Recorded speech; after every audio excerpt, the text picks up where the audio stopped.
Mehsana Bahucharaji highway પર કરાયેલો ચક્કાજામ સ્થાનિકોને ફળ્યો। સ્થાનિક વહીવટીતંત્ર દ્વારા સ્થાનિકોની માંગના આધારે પ્રદૂષણ ફેલાવતી કંપની હાલ પૂરતી બંધ કરાઈ છે।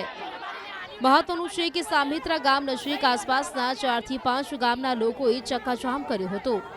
સ્થાનિકોની માંગ હતી કે પેપર મિલ દ્વારા પ્રદૂષણ ફેલાવવામાં આવી રહ્યું છે અને આસપાસના પંથકમાં દુર્ગંધ આવી રહી છે।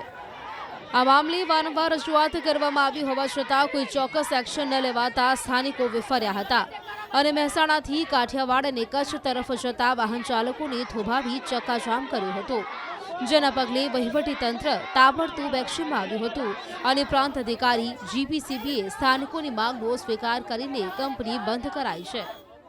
દુર્ગંધ આવતી જે ગામમાં બંધ થાય એ પ્રોસેસ પૂરી કર્યા બાદ કંપની દ્વારા જ્યારે રિપોર્ટ આપવામાં આવશે કે તમામ પ્રકારની પ્રક્રિયા પૂર્ણ કરવામાં આવી ત્યારબાદ સંયુક્ત ટીમની વિઝિટ થશે અને કંપની ચાલુ કરવામાં આવશે। હાલ પૂરતી જ્યાં સુધી કંપનીએ ધારાધોરણ મુજબ એની સિસ્ટમ ઇન્સ્ટોલ નથી કરતા ત્યાં સુધી આપણે હાલ એને કંપનીને બંધ કરીએ છીએ। મહેસાણા બહુચરાજી હાઈવે પર કરાયેલો ચક્કાજામ સ્થાનિકોને ફળ્યો। સ્થાનિક વહીવટીતંત્ર દ્વારા સ્થાનિકોની માંગના આધારે પ્રદૂષણ ફેલાવતી કંપની હાલ પૂરતી બંધ કરાઈ છે। મહત્વનું છે કે સામિત્રા ગામ નજીક આસપાસના 4 થી 5 ગામના લોકોએ ચક્કાજામ કર્યો હતો। સ્થાનિકોની માંગ હતી કે પેપર મિલ દ્વારા પ્રદૂષણ ફેલાવવામાં આવી રહ્યું છે અને આસપાસના પંથકમાં દુર્ગંધ આવી રહી છે। આ મામલે વારંવાર રજૂઆત કરવામાં આવી હોવા છતાં કોઈ ચોક્કસ એક્શન ન લેવાતા સ્થાનિકો વિફર્યા હતા અને મહેસાણાથી કાઠિયાવાડ અને કચ્છ તરફ જતા વાહન ચાલકોને થોભાવી ચક્કાજામ કર્યો હતો, જેના પગલે વહીવટીતંત્ર તાબડતોબ એક્શનમાં આવ્યું હતું અને પ્રાંત અધિકારી જીપીસીબીએ સ્થાનિકોની માંગનો સ્વીકાર કરીને કંપની બંધ કરાઈ છે। દુર્ગંધ આવતી જે ગામમાં બંધ થાય એ પ્રોસેસ પૂરી કર્યા બાદ કંપની દ્વારા જ્યારે રિપોર્ટ આપવામાં આવશે કે તમામ પ્રકારની પ્રક્રિયા પૂર્ણ કરવામાં આવી ત્યારબાદ સંયુક્ત ટીમની વિઝિટ થશે અને કંપની ચાલુ કરવામાં આવશે। હાલ પૂરતી જ્યાં સુધી કંપનીએ ધારાધોરણ મુજબ એની સિસ્ટમ ઇન્સ્ટોલ નથી કરતા ત્યાં સુધી આપણે હાલ એને કંપનીને બંધ કરીએ છીએ। મહેસાણા બહુચરાજી હાઈવે પર કરાયેલો ચક્કાજામ સ્થાનિકોને ફળ્યો।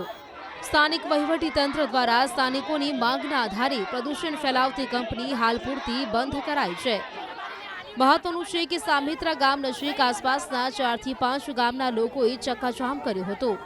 સ્થાનિકોની માંગ હતી કે પેપર મિલ દ્વારા પ્રદૂષણ ફેલાવવામાં આવી રહ્યું છે અને આસપાસના પંથકમાં દુર્ગંધ આવી રહી છે।